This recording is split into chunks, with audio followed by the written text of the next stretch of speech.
The Ticketmaster, the third episode of the series, and one that I think is actually better than the premiere. I think it actually introduces the characters a bit better than the first two episodes. The first two episodes did alright, but this one shows a bit more of their desires. And of course this episode introduces us to the Grand Galloping Gala, which is a story arc throughout the season. And we find out why all the main characters want to go there. Applejack wants to go so she can sell some apples, so she can get stuff replaced. Rainbow Dash wants to go so she can impress the Wonderbolts, and for some reason she thinks it's going to be that easy to get into the Wonderbolts. As we've seen with Season 3 and Season 4, it's not actually that easy. And back in Season 1, the Wonderbolts, we didn't really know what they were. It was just kind of assumed that they were a stunt show, but then in Season 2, with Secret of My Excess, they were a military? And now in Season 4, we hear that they have a Wonderbolts reserve, so...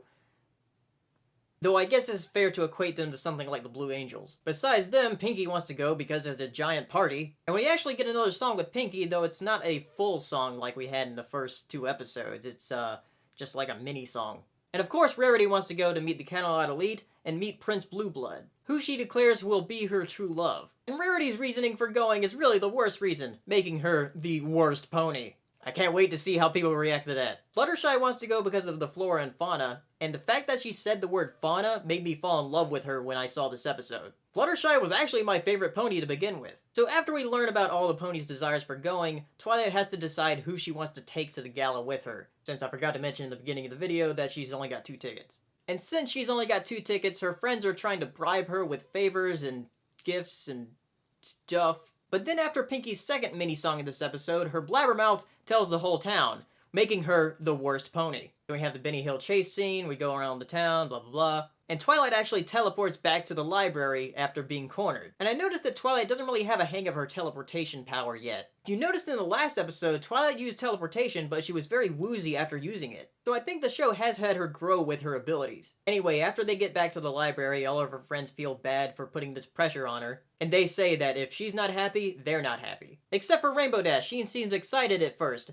making her the worst pony. So she writes the letter Celestia, she gets 6 tickets, you guys know what happened. There is one thing I want to point out though, and that's the fact that the tickets actually float in front of the ponies' heads, whether they're a unicorn or not. Did the show forget that only unicorns can do that, or are the tickets magic?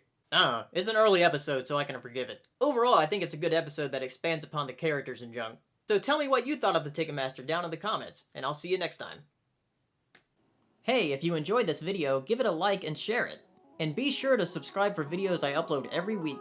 And if you're feeling really generous, check out my Patreon page. And as always, thank you for watching. Good evening, ladies and gentlemen.